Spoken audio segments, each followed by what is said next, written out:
me like a Hellcat.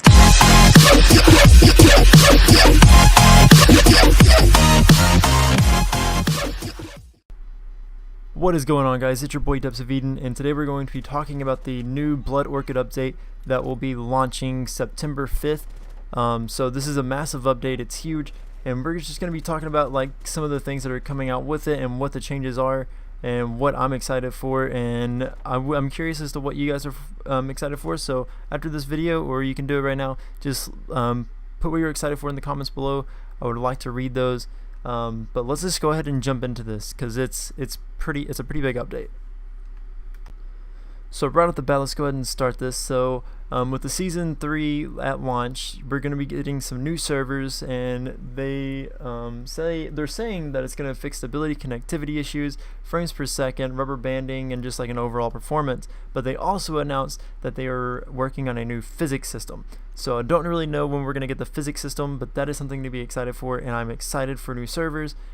As we know, whenever they make an update on their servers, it really doesn't work out too well. So hopefully this one works really well. But we're going to move on because there's a lot of things to cover here. As you guys have already seen probably before, they are changing the lighting, so that's really nothing to cover because you guys already know about that. But I will say that I do like the after image more than the before image. I'm just super excited about that. So blooming is no longer going to be a thing. It's going to be a thing of the past, and I'm so excited to have this change. So moving on, they have also came out and said that they are going to be doing texture updates on certain maps, and this is very cool to me. I'm just going to go ahead and show you guys this picture right here. So take a look at the before and after. Now the right side looks fantastic. As you can see, like, it has a darker accent, and it just makes the it gives like a different feel to the entire map to me. So we'd be expecting that, like, so I think that's really cool. Like, I just feel like it just looks like a better map. Like, it gives it a completely different feel. So I'm really excited about that, to see what all they changed on the maps. They also talk about how they feel like some of the operators were lacking in texture, so they went ahead and upgraded some of the textures on the faces of some of the operators, like Sledge and Valkyrie. So they're going to look a little bit better.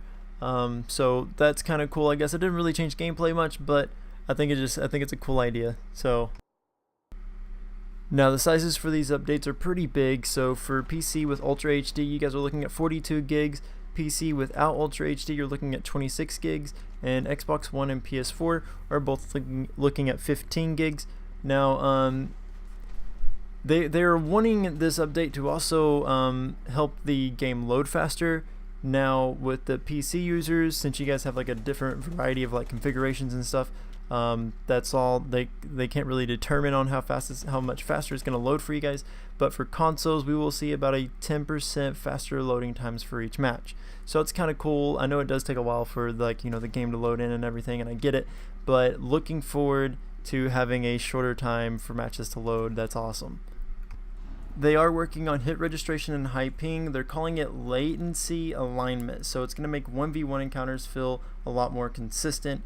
They really didn't give much detail on that, so that's really all they gave us, is like they're working on it, and 1v1 encounters are going to feel a lot more consistent at the beginning of season 3, but as season 3 goes on, they are going to be making improvements.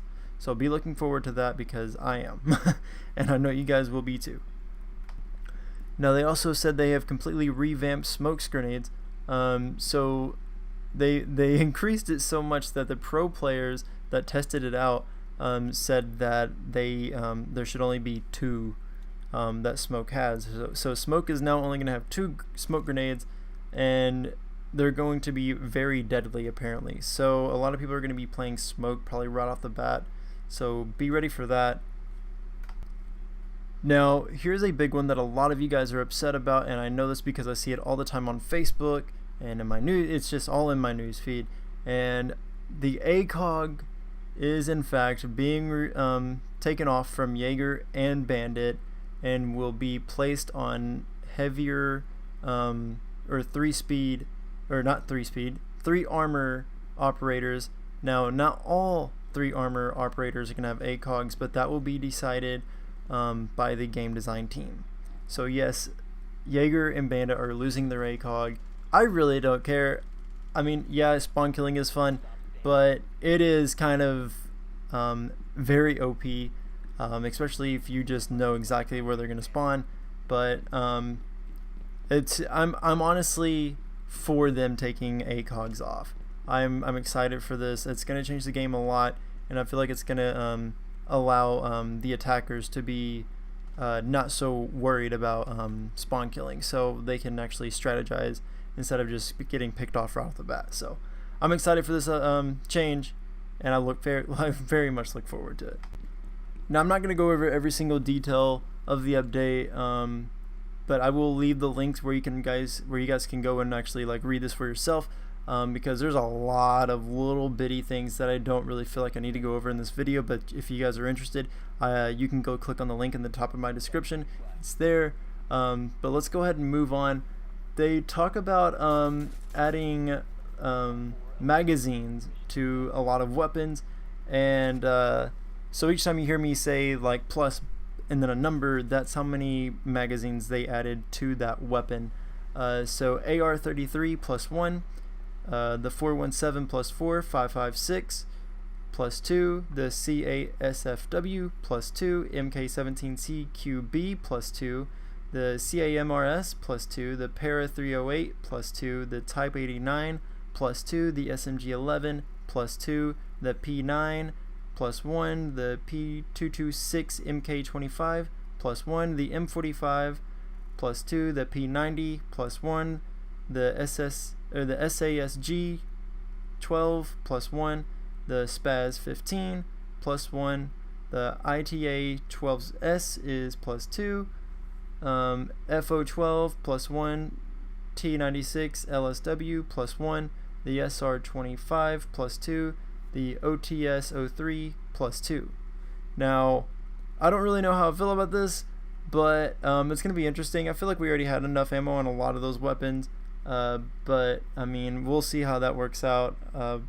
But yeah, like I said, I feel like we already had enough ammo and magazines for those weapons, but we'll see. We'll see. Now, here's the one that I am super excited about. This is probably like my favorite one so far. We as attackers are going to be able to deploy both of our drones and switch back and forth, so we can have 2 drones deployed at once. So that's 2, 4, 6, 8, 10 drones on the map at once, as long as they don't get destroyed. That's fantastic.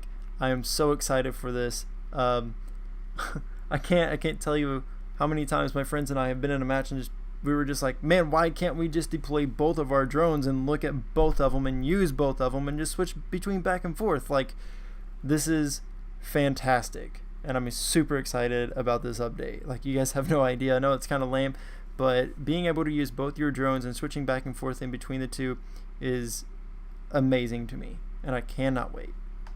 So for all you spawn peekers out there, get ready for this one, because if you're a defender and you go outside, you're no longer going to have that red little screen filter that they put on there. They are removing that because apparently they got complaints that some players felt uncomfortable. Like, it just made them physically feel uncomfortable whenever they were running outside, which, if it makes you feel uncomfortable, just don't run outside. But they are removing that little filter that you get whenever you go outside, but however, they are leaving the feedback, like, you know, warning you were outside, you'll be detected in 2 seconds or 3 seconds, whatever it is. So they are leaving that up there, just as, you know, because you're doing something dangerous. But for that filter, it's gone. It's no more. So you can now do that as long as you please, but just remember, we do see you as attackers. So another good small little tweak that they are doing. So say you have a dead teammate as a defender and you're alive. So you want to check cams to see where the enemy is. Like, as attackers, you want to see where the attackers are, and your dead teammate is AFK and he has control over the camera you need to look at. Well, you now have priority over the dead player, so you can control it even though he's looking at it. As soon as you could look at it, you are in control of it, so you can like look around even though he's dead and he was looking at it first. So this is a really cool small little tweak that I am looking forward to also, because that's going to be super helpful. So here's something pretty heartbreaking for me is the only maps we're going to see in ranked now are 9 of them. So we got Bank, Clubhouse, Oregon, Calf, Consulate, Chalet, Border, Coastline, and Skyscraper. Every other map you did not hear me say is no longer in ranked, and that's just great. Not really, but I mean, I'm kind of sad that there's a lot of maps in there that we're not going to see in ranked anymore. But you know, if we complain about it enough, maybe they'll put the other maps back in there. Or if you like this new playlist, then you know, don't complain about it. But I might be one that complains about it. I'm not gonna lie. Now another huge update that they are doing is they are removing some of the maps from Clubhouse and from the game period. So the one that I've noticed, the only one I've noticed out of this list is Favela, and I know there's another one, but I don't recognize it at the moment. But I know they are removing Favela completely from the game, is what I'm understanding, just because they feel like they're not new players, or it's hard for new players to understand that map, which I get. I mean, it was super hard for me to learn it right off the bat. But they said that it's not. Be expecting it for it to come back in the later years to come, is what it says. So they're reworking it and they're gonna release it in years to come. Apparently, that's what it says. But I can't remember the other map they're doing it with. But yeah, two maps are completely gone from the game for now. So I don't know when we're gonna get them back. Just years to come is all it says. So kind of sad about that, because I did like Favela. It's one of my favorites. A lot of you guys are out there like, this guy's crazy, but I did like Favela a lot. It was a good map to me. But well, guys, I am gonna go ahead and wrap it up there. But whenever I say this update is huge, like, I mean, I'm just scrolling through some of these updates, like these little fixed things they have adjusted, and I can almost say there's anywhere between like 500 and 600 little bug fixes they have made changes to. So this is going to be a huge fix, and just I'm really excited about it overall. But like I said, you guys can go check out the link, and you guys can read it all for yourself. Just go to my description and check out that top link right there. But anyways, guys, thank you so much for watching. Make sure you smash that thumbs up button, and let's go ahead and look forward to Blood Orchid. Thank you guys so much for watching, and I will see you guys in the next one. Peace. Like a Hellcat.